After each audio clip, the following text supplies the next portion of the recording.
Hello, my wonderful people. My name is Moo. This is Cari. Say hello, Cari. Hello, Cari. And welcome back to Real Thoughts. Deep dive into the movies of your childhood so you don't have to. Now, I know Space Jam 2 isn't the movie from anyone's childhood, except maybe if you're three. But honestly, first impressions of this movie, I went into it not with rose colored glasses, covered in nostalgia, like most of the people went into this movie going, oh, it's LeBron James. Oh, it's not going to be Michael Jordan. Oh, the Looney Tunes are all CGI now. Guess what, asshole? The Looney Tunes were CGI in the first movie. Right. I don't know what they expected. What I actually found was a fun movie with references sprinkled throughout. Mm. What do you think? My first impression. So, at first, I was skeptical.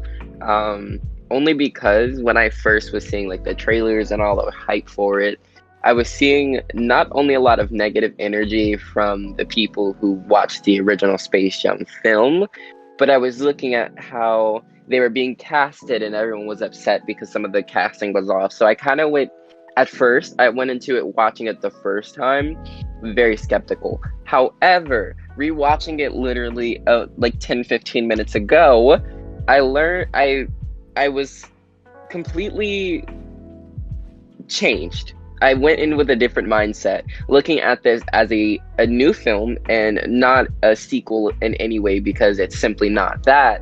And it's more so a film on its own with kind of hints and innuendos from the original film, which makes this not only a film of itself, but a decent add-on to the original. So my first impressions were just that. What about the believability in this movie? Yes, believability, in hindsight, it really doesn't apply here. Believability isn't applicable to this kind of film, but looking at it like we would do, like Mean Girls, Yeah, it's more so enough believability in there. Like, see, this is my thing, because I didn't do any research before, like I usually do, because I've been hella busy. But the casting, you believe that they're an actual family. You believe that they're sucked into this world. And although we'll get into the acting when we get into our characters, and so these individuals aren't exactly trained actors. So looking at that aside, you can believe that these people are family. You can believe that once they're sucked into this world, like everyone's in danger. And you can believe, and you're like, damn, why wasn't I sucked into this world? Where the fuck was I? The whole world's here. Where am I? The believability's still there, although it isn't as strong as some of the other films would be. I'm gonna have to kind of disagree with you on that. I mean, the believability is there. You are correct. There are reasons for things to happen in this movie, but the only thing I really don't buy is the relationship of LeBron and his son Dom. I mean, it kind of feels so cookie cutter to me. It's like, okay, we need someone to be, the MacGuffin of this movie. Oh, hey, look, here's a character named Dom. Oh, what's that? You're gonna walk into a giant basketball-shaped CGI monstrosity? Oh, wait, you were kidnapped by the algorithm? Yeah, it kind of seems, like everything was placed there to move the plot forward. I mean, it's fine. I do like some of the characters in this movie, but the believability is just really not there for me. I mean, I like it fine, but this is a Space Jam movie. You're not looking for Shakespeare here. I mean, come on. Mm-hmm. What about the creative design of this movie? Creative design was my favorite because I'm a creative person, but I absolutely loved all the sets. I'm a sucker for colors, so if you had a shit ton of vibrant colors and they work in a singular scene, I love it. I also love the Warner Brother hints and Easter eggs that you see throughout the ending scenes. You get a shit ton of Warner Brother movies, and there's hints of Warner Brother movies in the audience that you're watching, and I thought that was just an amazing hint. Like, you get a lot of Warner Brother innuendos within this movie, even from the beginning. So I love a nice little Easter egg. Costumes were amazing. I love the costumes. Each character had their. I like when movies play on like different aspects to the original, like to how things are normally. And I love how they use traditionally evil color schemes and a traditionally villainous color scheme for our main protagonist, which I absolutely love. I'm a sucker for when, because I do it all the time. I hate when things are normal, and so when things aren't normal, I love it. Um, Lighting and sound was amazing. I love the little hints of tech sound and like coding innuendos in the films. I absolutely love it. Colors are believable. I believe that they are in the setting that they're in because the colors match up. Um, you can definitely tell that their budget was fucking high, which that budget came out around to a whopping 150 million. So you can definitely tell that they spent a pretty penny on that one. Yeah, there's this movie definitely has a high budget. The creative design in this movie is sharp as hell.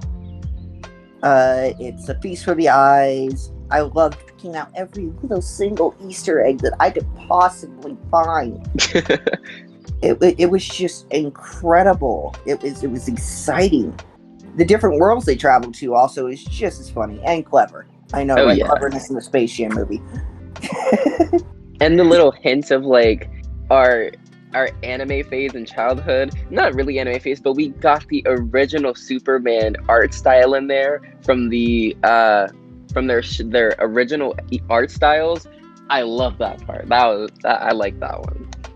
I did also appreciate when the Justice League actually showed up and Superman wasn't voiced by Nick Cage. Yes. Ooh, I love that. But we'll get to that movie eventually. I don't have issues with Teen Titan Go like a lot of people do, but we'll get to the movie eventually. I prefer the. I'll leave my opinions elsewhere. I mean, everything in this movie is a joy to look at. Yeah, it looks even the pretty. main server rooms, which have nothing of interest at all, is still pleasant to look at in this movie. Yeah, it's literally looks as though I could imagine a Warner Brothers tech area would look like. Like you have to carry so much data in a collective area, and it gives me that. Yeah, I can see that. Yeah. Everything is so much fun to look at. The sets in this movie, well, the ones not dripping in CGI goo, actually do look pretty nice. But the ones with CGI, holy cow! And yes, I am taking my own name in vain. I believe they look really nice. This is one of the films that I can say, because I absolutely love when CGI can be done effectively. Animation itself is an absolute shit to fucking complete successfully. But this film, it did really good with their CGI. It doesn't look too in your face, and it doesn't look as though other CGI could be. Because you can believe that these characters, even from the outside, because usually when you're using CGI, some films, it looks as though these characters don't fit into this world with their other characters. But they use real world people and CGI characters in the same environment. And while taking breaks from actually enjoying it as a film and analyzing, it doesn't distract from this is not a character that's in real life. It's separated from this character. They've joined them into a singular world, which I really love.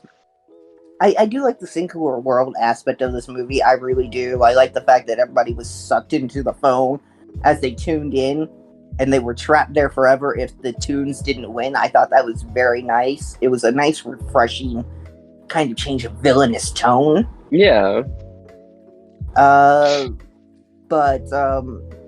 Yeah, everyone seems to be dressed well, and I'm going to be partial on this, but I do like the New Jersey design. I do.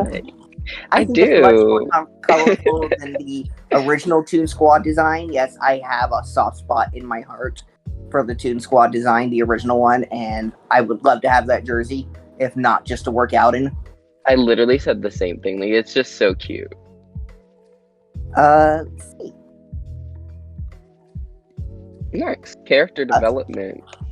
okay. I want to talk about the audio in this movie first. Okay. The audio in this movie is top notch. Probably the best enjoyed with a very nice headset. I there's every little sound you can pick up on that if you watch it with headphones like I did, since I'm a fully nut and audio nut, I really enjoyed every single possible little sound that That's we your can get out area of of it. expertise, audio. It was just so great. It fits so well. Like the littlest clang you heard from the loudest bang that you heard. And when all the characters come rushing in, you can hear every single one of them yell something in the background. I mean, it was just great. The artistic detail in this movie is also pretty great. Everything just really clicks. But yeah, now let's talk about characters. Ah, okay. So, the characters in this movie, I gotta talk about one. Okay. Just one. And that is our man, Algae Rhythm. Mm-mm. Mr. John Cheadle himself. From sidekick with a snarky hero to full-blown villain. I honestly thought he was one of the best characters in this movie. You're not gonna find great characters. I mean, yeah, his plan is super dumb, but again, it's Space Jam. What do you want from it? LeBron did okay, and yeah, I'm biased to Michael Jordan, but overall he was fine. His son Dom, he's just your typical average kid.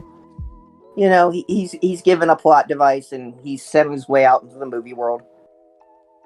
The parents though, like the mom, she's just there. The trailer made it seem like, you know, she was a bigger part of the movie, but nope. All the scenes you saw and heard in the trailer, just add like maybe 2, and that's it. There is one particularly funny joke in this movie that got me to laugh right off the bat. And that's what are we having for dinner? Spaghetti and meatball? Wham! I like that one too. Yeah, that is my personal favorite joke in this movie. But overall, the characters were all fine. I mean, I love Algae Rhythm. I love Pete. I love the way he communicated with Pete. And it's just, every character is great in their own way. But yeah, LeBron, don't quit your day job, bro. My take. Did you have something else to say? No. Okay. My take, because character development and shit's my favorite, is I don't even have to say why. But I thought the characters in this movie were pretty good.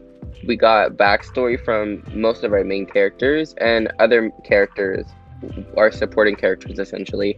They didn't have much backstory, but it didn't give you any less for you to go, they're unimportant, why are they here?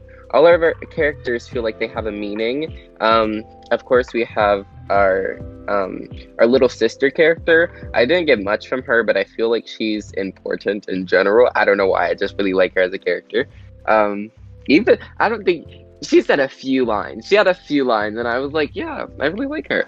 Her character itself just feels like it gives you more meaning. Again, like I said, some of these characters in our movie, they aren't actors, and some of them are actors in other fields that are completely different. But that idea itself doesn't take away from the actual movie, which I really like.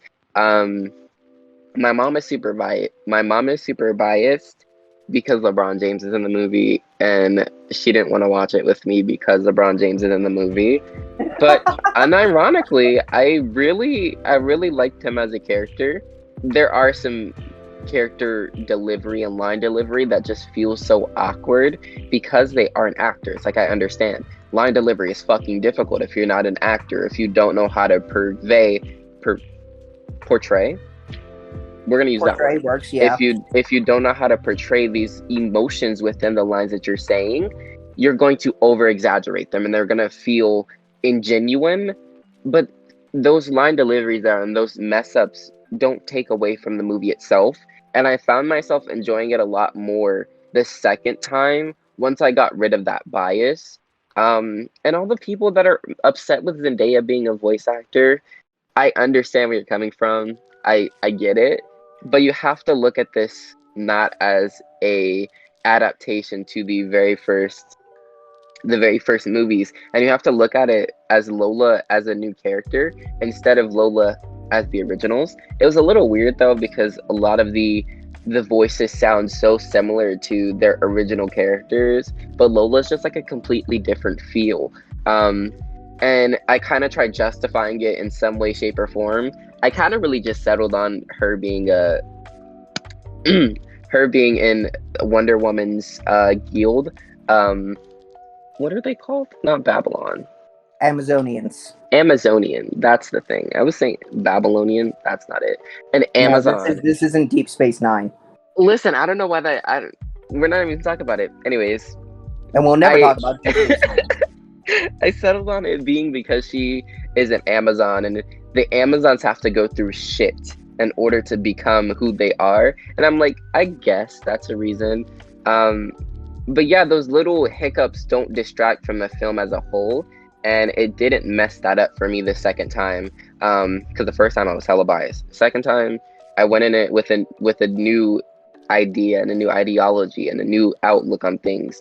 So character development, after you take away that bias that you might have going in the first time, the second time you're going to learn to enjoy it, and the second time you're going to look at it as another film. Zendaya's voice acting, her deliveries aren't awful because voice acting and acting itself, although they are similar in field, they're a completely different area of study. So she did pretty good for voice acting, which I really like, and I like her as an actor too. So maybe I'm biased, but I don't think so. Look, I like Zendaya. I think she's a fine actress. I think she does great work. I kind of like her as MJ, even though she, in now 3 movies coming up, she hasn't been officially confirmed as Mary Jane Watson. But Yeah, we'll get to that in a different video. because why not? Give it to her. I did like her as this, and I really don't see the controversy over Lola Bunny. What are you, a bunch of furries, man? I don't know either. Like, I was talking to people and they're like, listen, I absolutely hate this movie. Why is Zendaya playing this? They're only giving people these roles because they're good, big name actors and actresses. Like, listen, if you understood what it takes to voice act itself, that shit's not easy. And looking at Zendaya and her performance in voice acting without any bias of Lola as a character, she did impressively well. Like, I don't know if Zendaya has done any voice acting or a lot of voice acting practice, but it's really hard. You can be a good actor and a good actress, but voice acting, you might be really bad at it because they're a little they sound the same. They're similar ideas, but they're completely different skills. Like, I'm impressed. And the character of Lola Bunny has gone through several changes since the So original many Gen. changes. I mean, You she went through as a basketball player, and she was just kind of there in the original Space Jam, and then she was also, I think, in Lunatics, mhm. and then she was in the Looney Tunes show where she was kind of portrayed as a crazy stalker girlfriend, and to me that was hilarious. That was one of the funniest things I've ever seen. But yeah, dude. So what if her design changed? Big fat hairy deal. It's not even a bad thing though. Like looking at It's it in a not. film perspective, the change isn't bad. It doesn't make me take away from the idea that the character itself has changed in any way. Because Lola's still her bubbly, caring self that she is in almost every film that she plays. It's just a different voice. It's a different feel to her. Everyone changes. Like, you have to understand these characters are getting a little bit older, so they're going to be portraying different feels. So I wouldn't be surprised if in other films coming down the line, Lola is this chill, softer voice character in comparison to her high, bubbly pitched voice. Right, exactly. I mean, That goes with all the tunes in general. I Yes, mean, Bugs Bunny has been voiced by several different people. a lot. Um, there's been talks of a new Space Jam movie with The Rock. Yeah, I don't know how Okay. that's gonna fare. Um, But then again, the opening lyrics of Space Jam are "Come on and slam and welcome to the jam." yeah, you could play a wrestler. I Yeah, can see it. and The Rock has been in plenty of movies, so it's not like he's new at acting. I mean, this isn't the Scorpion King, and believe me, we'll get to that one too. Oh my goodness. But honestly, it's fine, guys. Go see it. Honestly, just Just, go see it. Stop I looking at would this through recommend it. rose-colored glasses. Stop looking at Yes, this through nostalgia cocaine. Just go literally. watch it. If you just, I promise you, if you stop being biased, you're gonna enjoy the film. Like a lot of the people who've been biased towards this film haven't even watched it. Like before it came out, they're like, I know I'm not gonna like it. Try it. It's never going to any adaptation besides a few. I'm looking at you, Jurassic Park. Those adaptations are never going to be the same as the originals. The originals will forever, in most cases, I'll say most, those originals that you love and enjoy are always going to be obsolete. So when new ones come around, you have to not be biased and you have to look at it differently. Some films, yes, you should be biased, but this one isn't one of those, and you have to look at it in a completely different perspective, and I guarantee you will enjoy it.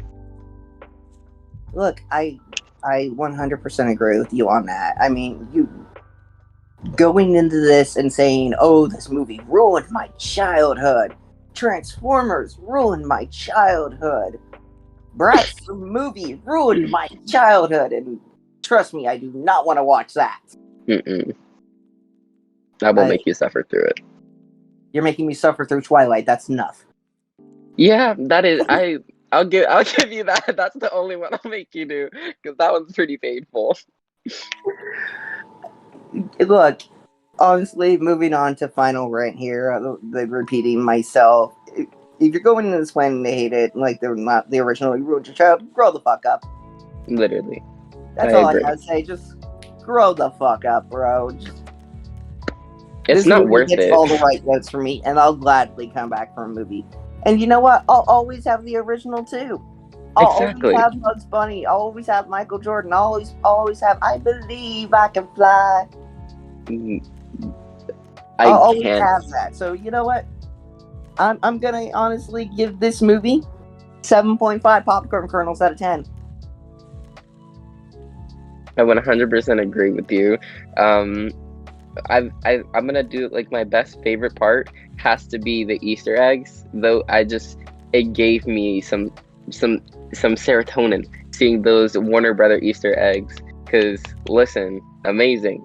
Um, and watching this movie, it does not shadow over the original movie. It hints at the original movie so subtly a few times, and I absolutely love that it doesn't drag on to the fact that this is a series. This is a second part to original thing.